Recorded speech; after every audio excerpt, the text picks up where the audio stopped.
News. एमपीएससीचे विद्यार्थी पुन्हा एकदा आंदोलनाला बसले. राज्यसेवेच्या मुख्य परीक्षा जी आहे ती 45 दिवस पुढे ढकलण्यात यावी या मागणीकरता उमेदवारांनी आंदोलन पुकारलंय. पुणे जिल्हाधिकारी कार्यालयासमोर विद्यार्थ्यांनी आंदोलन केलं, तर तिकडे छत्रपती संभाजीनगरमध्ये स्पर्धा परीक्षांची तयारी करणाऱ्या विद्यार्थ्यांनी क्रांती चौकात ठिय्या आंदोलन केलं आणि या आंदोलनाच्या ठिकाणी मोठा पोलीस बंदोबस्त तैनात करण्यात आला. मागण्या मान्य होत नाहीत तोपर्यंत आंदोलन सुरूच ठेवण्याचा इशारा विद्यार्थ्यांनी दिला.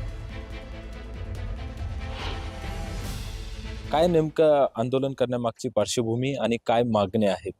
सर, आमच्या मागण्या एकच आहेत की बाबा मागच्या 2 वर्षामध्ये सरकारतर्फे कुठलीही महाराष्ट्र लोकसेवा आयोगाने एक एक्झाम कंटेंट केली नव्हती. तर त्यामध्ये आता 2025 मध्ये कुठेतरी एक्झाम होते आणि त्यामध्ये एकदम तुटपुंज्या जागा काढलेल्या आहेत. ज्या जागेचं मागणीपत्र भरपूर असतानाही सरकारने थोड्याफार जागा काढून मुलांची बोळवण केलेली आहे. त्याबद्दल आम्ही सरकारकडे एकच मागणी करत आहोत की सरकारने 2024च्या ज्या कंबाईन ग्रुप बी आणि ग्रुप सी मध्ये भरघोस अशी जागांची वाढ केली पाहिजे. का तर PSIचा जर विचार केला असता 441 जागेचं मागणीपत्र सरकारकडं सामान्य प्रशासन विभागाकडनं प्राप्त झालेलं असतानाही सरकारने फक्त 216 जागा PSIच्या काढलेल्या आहेत आणि बाकी ज्या STI वगैरे ASO सब रजिस्ट्रारच्या जागा तर शून्यच आहेत. त्यामध्ये तर कुठलीही जागा वाढ नाही किंवा एक 10-5 जागांचा पण विचार केलेला नाही सरकारने. त्यामुळे आमची प्रमुख मागणी आहे की सरकारने जागा वाढ केली पाहिजे. सरकारने जागा वाढायला पाहिजे सर, कारण की जागा जर आहेत तर त्या विद्यार्थ्यांच्या हक्कांच्या जागा आहेत. तर मुलं जर एवढे प्रयत्न करतात तर त्यांच्या प्रयत्नाला यश मिळण्यासाठी त्यांनी जागा वाढवायला पाहिजे. नोटिफिकेशन पासून काही दिवस पाहिजेत, ते किती दिवस हवेत? तर एक तर पहिली की तुम्ही वेळेवर एक्झाम घ्या आणि जे चालू वर्ष आहे आणि त्यानुसार एक्झाम कंडक्ट करावी आणि वेळेनुसार जसं वेळापत्रक आहे तसं. तर काय सांगाल, किती दिवस पाहिजे नोटिफिकेशन पासून? राज्यसेवेच्या मुख्यसाठी किमान 45 दिवस इथून मुलं पुढे भेटले पाहिजे. नक्कीच आपण जर बघितलं तर मुख्य त्या दोन मागण्या आहेत, त्या म्हणजे नोटिफिकेशन पासून 45 दिवस आणि जागांमध्ये वाढ. जोपर्यंत यामध्ये वाढ होणार नाही तोपर्यंत आमचं ठिय्या आंदोलन चालू राहील असा इशारा देखील विद्यार्थ्यांनी दिलाय. अविनाश कानडजे, न्यूज 18 लोकमत, छत्रपती संभाजीनगर. चला, एका महत्त्वाच्या बातमीने आपण सुरुवात करूयात. सांगली पोलिसांनी मोठी कारवाई करत तब्बल 2.5 कोटींची रोकड जप्त केली आहे. उमदी इथे एका सराफाला लुटण्यात आल्याचा प्रकार घडला होता आणि या लुटीमध्ये 3 लाखांची रोकड लंपास केल्याची फिर्याद दाखल झाली होती आणि या प्रकरणी 7 जणांना अटक करण्यात आली असून ज्यामध्ये संशयितांकडून तब्बल 2.5 कोटींची रोकड हाती लागली आहे. विजापूर इथून संशयित आरोपीच्या घरातून ही रोकड जप्त करण्यात आली आहे आणि अटक करण्यात आलेले संशयित आरोपी हे विजापूर, सोलापूर आणि उमदीमधील असल्याचं समोर आलंय. फिर्यादीनं दिलेल्या मुद्देमालापेक्षाही जास्त रक्कम त्या ठिकाणी आम्हाला आढळून आली. गुन्ह्यामध्ये एकूण 3 लाख रुपये कॅश सांगण्यात आली. त्यानुसार आरोपींची जेव्हा आपण घरझडती घेतली, शोध घेतला, त्यामध्ये एकूण जवळपास 2.5 कोटी रुपये कॅश ही त्या ठिकाणी जप्त केलेली आहे. त्याचबरोबर फिर्यादीची गाडी सुझुकी ब्रेझा ही 4 व्हीलरसुद्धा जप्त करण्यात आलेली आहे. यानंतर शेतकऱ्यांसाठी एक आनंदाची बातमी अशी की यंदा मान्सूनचा पाऊस जून ते सप्टेंबर या काळात सरासरीपेक्षा अधिक होण्याची शक्यता वर्तवण्यात आली आहे. पावसाचं प्रमाण 105% असण्याचा अंदाज आहे. हवामान विभागाने मे 2025च्या शेवटच्या आठवड्यात मान्सून संबंधित अद्ययावत अंदाज येणार आहेत. महत्त्वाच्या बातम्या. प्रायोजक पुष्कराज रागी डिलाइट्स, महाराष्ट्राचं लाडकं आणि नंबर 1 नाचणी सत्व.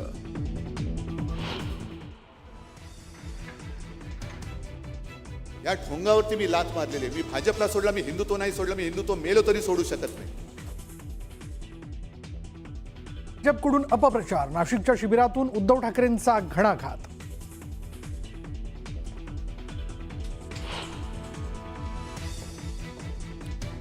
तर संघाने दलित संघ सरसंघचालक करून दाखवावा.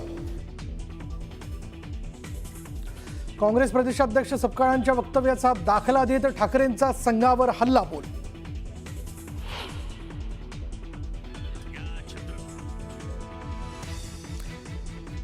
नाशिकमध्ये शिवसेना उभाटाच्या मेळाव्यात बाळासाहेबांचा AI आवाज. महाराष्ट्रात आम्ही आधार दिला म्हणून तुम्ही वाढलात, भाजपवर घणाघात.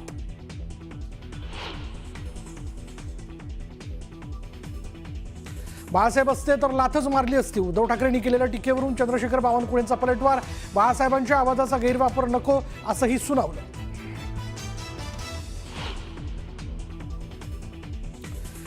आता देवेंद्रजी विमानाचे पायलट आहेत तर मी आणि अजितदादा को पायलट. सरकारच्या विकास आणि कल्याणकारी योजनांच्या मुद्द्यावर बोलताना एकनाथ शिंदेंचं वक्तव्य. मुंबई भाजपच्या अंतर्गत निवड प्रक्रियेला वेग, भाजपच्या प्रमुख नेत्यांची उद्या महत्त्वाची बैठक, मुंबई जिल्हाध्यक्ष निवडीवर होणार चर्चा.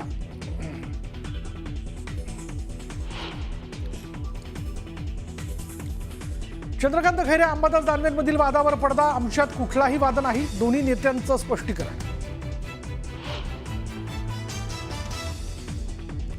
कुणाल कामराच्या अटकेची गरज नाही, तामिळनाडूमध्ये जाऊन जबाब नोंदवा, युक्तिवादादरम्यान कोर्टाच्या सूचना, कोर्टाने निकाल ठेवला राखून.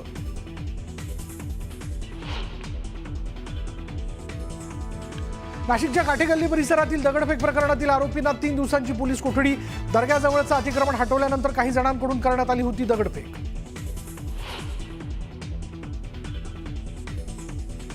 डॉक्टर घैसास यांना पुणे पोलिसांचं संरक्षण, जीवाला धोका असल्याचं कारण देत सुरक्षेची मागणी, तनिषा भिसे मृत्यू प्रकरणात घैसास यांच्यावर डिपॉझिट मागितल्याचा आरोप.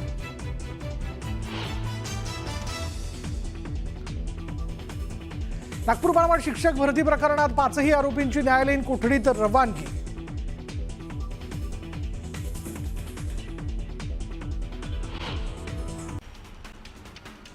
मुंबई भाजपच्या प्रमुख नेत्यांची उद्या महत्त्वाची बैठक पार पडते. दादरमधील वसंत स्मृती इथं पार पडणाऱ्या बैठकीसाठी आशिष शेलार, मंगलप्रभात लोढा उपस्थित राहतील. मुंबई भाजपच्या जिल्हाध्यक्ष निवडीवर या बैठकीत चर्चा होणार असून येत्या महिनाभरात मुंबईतही संघटनात्मक निवड होणार आहे.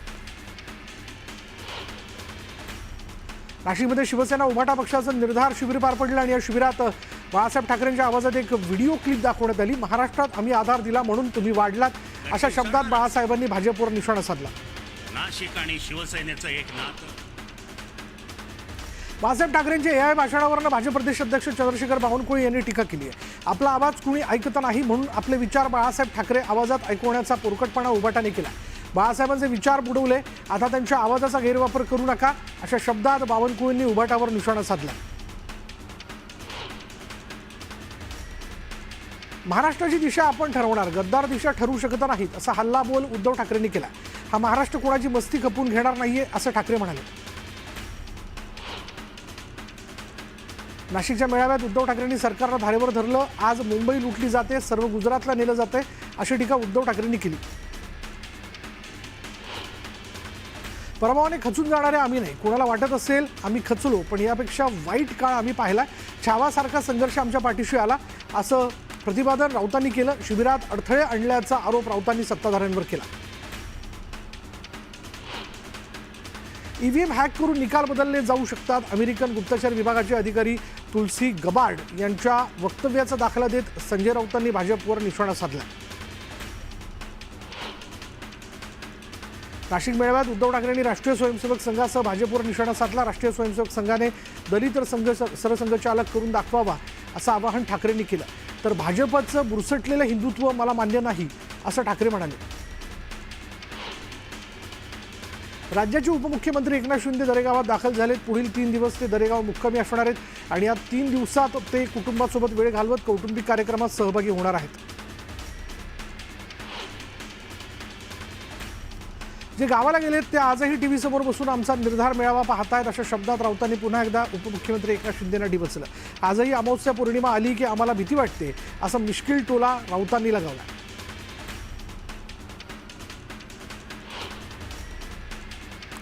ज्यावेळेला आनंद दिघे होते त्यावेळेला संजय राऊत बाळासाहेब ठाकरे आणि शिवसेनेच्या विरोधात लिहायची, अशी टीका शंभूराज देसाईंनी केली आणि त्यामुळे राऊतांनी आम्हाला शहाणपणा शिकवण्याची आवश्यकता नाही, असं देसाई म्हणाले.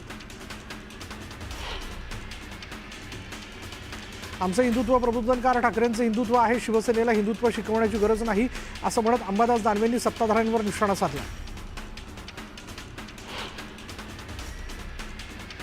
राष्ट्रवादी शरदचंद्र पवार पक्षाचे नेते अनिल नवगणे यांनी शिवसेनेत प्रवेश केला. उपमुख्यमंत्री एकनाथ शिंदेंच्या उपस्थितीत मुक्तागिरी बंगल्यावर हा पक्षप्रवेश सोहळा पार पडला. जोरदार शक्तीप्रदर्शन करत अनिल नवगणे यांनी शेकडो कार्यकर्त्यांचा शिवसेनेत प्रवेश केला. नवी मुंबईत 22 तारखेला शिवसेनेचा निर्धार मेळावा होणार आहे. मेळाव्याला उपमुख्यमंत्री एकनाथ शिंदे उपस्थित राहतील. यावेळी महाविकास आघाडीचे 12 नगरसेवक शिवसेनेत प्रवेश करणार आहेत. अहिल्यानगरच्या कर्जतमध्ये नगराध्यक्षांविरोधात 17 पैकी 13 नगरसेवकांनी अविश्वास ठराव दाखल केला. त्यामुळे उषा राऊत यांचं नगराध्यक्षपद धोक्यात आलंय. शरद पवारांच्या राष्ट्रवादीला मोठा धक्का बसणार आहे. पंडित दीनदयाल उपाध्याय आणि नामदेव ढसाळ यांचे अंत्योदय संदर्भातील विचार जुळत होते असं वक्तव्य मंत्री आशिष शेलार यांनी केलंय. त्यांच्या या वक्तव्यानं वादाची शक्यता आहे. अमरावती विदर्भ बळीराजा प्रकल्पग्रस्त संघर्ष संघटनेच्या कार्यक्रमाला मुख्यमंत्री देवेंद्र फडणवीस यांनी हजेरी लावली आणि यावेळी प्रकल्पग्रस्त शेतकऱ्यांना 832 कोटींचे सानुग्रह अनुदानाचे वाटप मुख्यमंत्र्यांच्या हस्ते करण्यात आलं. जमीन आईसारखी असते. जमीन जात असताना शेतकऱ्यांना दुःख होत असतं. शेतकऱ्यांची फसवणूक होऊ नये यासाठी थेट खरेदीची प्रक्रिया सुरू केली तर 5 पट किंमत द्यावी हा GR काढला. त्यामुळे शेतकऱ्यांना न्याय मिळाला असं मुख्यमंत्री देवेंद्र फडणवीस यांनी स्पष्ट केलं. अमरावतीमधील कार्यक्रमात ते बोलत होते. चंद्रकांत खैरे आणि अंबादास दानवे एकाच पक्षात राहून पाण्यासाठी आंदोलन करतात. प्रत्यक्षात मात्र देवेंद्र फडणवीसांनी संभाजीनगरला पाणी आणलं. मात्र श्रेय घेण्यासाठी आणि राजकीय स्वार्थासाठी हे दोन्ही नेते पाण्याचं राजकारण करतात असा आरोप भाजप आमदार संजय किनेकर यांनी केला. जालन्यात उदय सामंत आणि संदीपान भुमरेंनी मनोज जरांगेंची भेट घेतली आणि यावेळी जरांगेंनी दोन्ही नेत्यांचं स्वागत केलं. दरम्यान त्यांच्यामध्ये काय चर्चा झाली हे मात्र गुलदस्त्यात आहे. मराठा समाजाच्या मागण्या तातडीनं पूर्ण करण्याची मागणी मनोज जरांगेंनी केली आहे तर जरांगेंच्या मागण्यांबाबत मुख्यमंत्र्यांशी चर्चा करणार असल्याची माहिती उदय सामंत यांनी दिली. वखफ विधेयकाच्या पार्श्वभूमीवर पश्चिम बंगालमध्ये हिंसाचार उसळला. यात अनेकांचा मृत्यू झाला. दरम्यान हिंदूंवर अत्याचार होत असून ममता बॅनर्जींना घाबरून ईडी आघाडीचे नेते गप्प आहेत का असा सवाल शिवसेना खासदार नरेश म्हस्केंनी विचारला. इंदापूरमधील छत्रपती सहकारी साखर कारखान्याच्या छाननी प्रक्रियेमध्ये 600 पैकी 122 उमेदवारी अर्ज अवैध ठरलेले आहेत. 2 मेपर्यंत उमेदवारांनी अर्ज मागे घेता येणार आहे. उमेदवारांना आणि निवडणूक बिनविरोध होणार का याकडे सर्वांचं लक्ष लागलं. धाराशिव जिल्ह्यात ग्रामपंचायत निवडणुकीच्या प्रक्रियेला वेग आला आणि यावेळी जिल्ह्यातील 621 सरपंच पदासाठी सोडत काढली जाणार आहे. यात महिलांसाठी 311 पदं आरक्षित ठेवण्यात येणार आहेत. डॉक्टर सुश्रुत घैसास यांना पुणे पोलिसांनी संरक्षण दिलं. जीवाला धोका असल्याचं कारण ते डॉक्टर सुश्रुत यांनी सुरक्षेची मागणी केली होती. दरम्यान एका पोलीस हवालदाराची सुश्रुत यांच्या सुरक्षेकरता नेमणूक करण्यात आली आहे. तनिषा भिसे मृत्यू प्रकरणात अनामत रक्कम मागितल्याचा आरोप डॉक्टर सुश्रुत घैसास यांच्यावर करण्यात आला. स्टँडअप कॉमेडियन कुणाल कामराचा जबाब नोंदवण्यासाठी त्याच्या अटकेची गरज नाही. त्याचा जबाब तामिळनाडूत जाऊनही नोंदवू शकता अशा शब्दात मुंबई हायकोर्टाने पोलिसांना फटकारलं. कामरा याच्या जीवाला धोका आहे तर मग आपण त्यांच्या सुरक्षेची काळजी घेणार का असा सवाल कोर्टाने केला.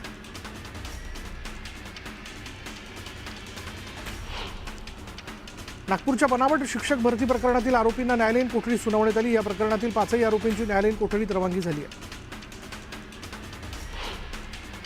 माजी मंत्री प्राजक्त तनपुरेंनी आमरण उपोषण मागे घेतले. बाळासाहेब थोरात आणि अंबादास दानवेंच्या शिष्टाई यशस्वी झाली. महापुरुषांच्या पुतळ्याची विटंबना करणाऱ्यांचा लवकरात लवकर तपास न लागल्यास आंदोलन उभं करण्याचा इशारा तनपुरेंनी दिला. नाशिकच्या काठेगल्ली परिसरातील दगडफेक प्रकरणातील संशयित आरोपींना 3 दिवसांची पोलीस कोठडी सुनावण्यात आली आहे. वैद्यकीय चाचणीनंतर संशयित आरोपींना कोर्टात दाखल करण्यात आलं होतं. नाशिकमधल्या दगडफेकीच्या घटनेनंतर मुख्यमंत्री देवेंद्र फडणवीसांनी आढावा घेतला. अमरावती दौऱ्यादरम्यान मंत्री गिरीश महाजनांच्या उपस्थितीत हा आढावा घेण्यात आला. जखमी पोलीस अधिकारी आणि कर्मचाऱ्यांची फडणवीसांनी फोनवरून विचारपूस केली. दरम्यान परिस्थिती नियंत्रणात असल्याची माहिती मंत्री गिरीश महाजनांनी दिली.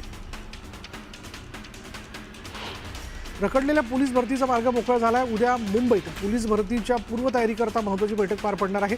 प्रशिक्षण आणि खास पथकांचं अपर पोलीस महासंचालकांच्या अध्यक्षतेखाली व्हिडिओ कॉन्फरन्सिंगद्वारे बैठक पार पडणार आहे. नवी मुंबईत मराठी शाळांसाठी मनसे आक्रमक झाली. ऐरोलीमधील राधिकाबाई मेघे महाविद्यालयात मराठी वर्ग बंद केल्याची माहिती मिळताच मनसेने जाब विचारला. दरम्यान मराठी वर्ग बंद करणार नसल्याचं आश्वासन शाळा प्रशासनाने दिलं. पुण्याच्या बिबवेवाडी परिसरात गोळीबार करणाऱ्या आरोपींना अटक करण्यात आली. अटकेनंतर गोळीबार केलेल्या ठिकाणी आरोपींची धिंड काढण्यात आली. गोंदियाच्या शासकीय वैद्यकीय महाविद्यालयात प्रसूतीनंतर महिलेचा मृत्यू झाला. बाई गंगाबाई रुग्णालयात प्रसूती झाल्यानंतर प्रकृती खालवल्यानं या महिलेला वैद्यकीय महाविद्यालयात रेफर करण्यात आलं होतं. डॉक्टरांनी निष्काळजीपणा केल्याचा आरोप मृत महिलेच्या कुटुंबियांनी केला आणि याबाबत चौकशी करता समिती गठीत केल्याची माहिती अधिष्ठाता कुसमाकर घोरपडे यांनी दिली आहे.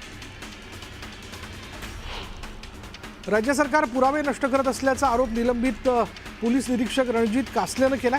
तर उद्या पुणे विमानतळावर मला अटक करा असंही आवाहन त्यांनी केलं. मुंबई पोलीस नियंत्रण कक्षाला धमकी देणाऱ्याला पोलिसांनी अटक केली. सूरज जाधव असं धमकी देणाऱ्याचं नाव आहे. मद्यपान करून धमकी दिल्याचं तपासातून समोर आलं. बुलढाण्याच्या हिवरखेडमधील राड्या प्रकरणी 34 जणांना अटक करण्यात आली तर 60 जणांवर गुन्हा दाखल करण्यात आला. दरम्यान कायदा आणि सुव्यवस्था अबाधित राहण्यासाठी हिवरखेडमध्ये संचारबंदी लागू करण्यात आली. पुण्यात रिक्षाचालकांसाठी नवा नियम लागू करण्यात आला. पुणे शहरात सेवा देणाऱ्या सर्व रिक्षाचालकांना पांढरा शर्ट आणि खाकी पॅन्ट असा युनिफॉर्म अनिवार्य करण्यात आला असून ओळखपत्र घालणंही बंधनकारक करण्यात आले. नियम तोडणाऱ्या रिक्षाचालकांवर कठोर कारवाई करण्यात येणार आहे. मुंबई मेट्रो 2B ट्रायल रनला सुरुवात झाली. मुंबईच्या पश्चिम उपनगरापासून ते थेट पूर्व उपनगरांसह हार्बर लाईनला जोडणारी ही ट्रेन आहे. याचा पहिला टप्पा डायमंड गार्डन ते मंडालेपर्यंतच्या ट्रायल रनला सुरुवात झाली असून डिसेंबरपर्यंत ही ट्रेन प्रवाशांसाठी खुली होण्याची शक्यता आहे. पुण्याच्या खडकी भागात पुन्हा मेफेड्रोनचा साठा सापडला आहे. पुणे पोलिसांच्या अंमली पदार्थ विरोधी कारवाई करत 10,60,000च्या अंमली पदार्थांचा साठा जप्त करण्यात आला. मुंबईच्या अंधेरीतील हॉटेल इम्पिरियल पॅलेसमध्ये ईडीनं छापा टाकला. महादेव बेटिंग ॲप प्रकरणात 2,300 कोटींच्या घोटाळ्यावरून ही छापेमारी करण्यात आली.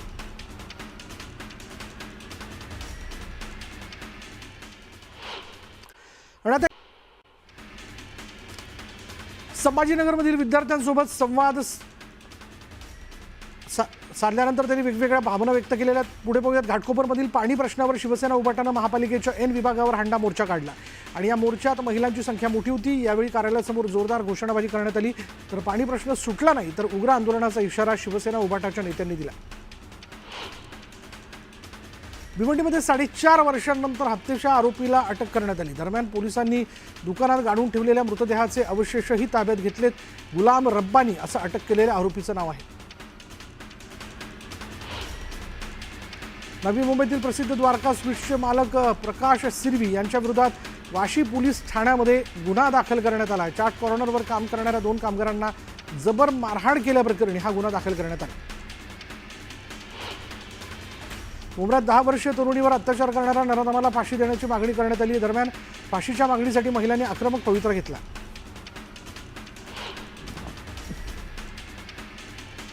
पुण्याच्या कोंढवा परिसरात टोळक्यांनी कोयत्यानं वाहनांची तोडफोड केली आणि यात वाहनांचं मोठं नुकसान झालं. तोडफोडीची संपूर्ण घटना सीसीटीव्ही कॅमेऱ्यात कैद झाली. उल्हासनगरमध्ये एका इमारतीचा स्लॅब कोसळल्याची घटना घडली. यात 1 जण जखमी झालाय. सुदैवाने यात कोणतीही जीवितहानी झालेली नाही. अकोल्याच्या दिग्रसमध्ये एका महिला शेतकऱ्याने कलिंगडाची शेती केली. अवघ्या 75 दिवसांच्या कालावधीत 2.5 लाखांचं विक्रमी उत्पन्न त्यांनी घेतलं. बीडच्या पाटोदा तालुक्यातील बेलवाडी शिवारात बैलगाडा शर्यतीचा थरार रंगला. प्रथम विजेत्याला 51,000चं बक्षीस देण्यात आलं. बैलगाडा शर्यतीवरील बंदी उठवल्यानंतर पाटोदा इथे पहिल्यांदाच पाटोद्यात बैलगाडा शर्यत रंगली. अमरावतीच्या नांदगाव खंडेश्वरमध्ये अवकाळी पावसानं जोरदार हजेरी लावली. कांदा पिकांसह संत्री बागेला फटका बसला. त्यामुळे शेतकरी आर्थिक संकटात सापडला.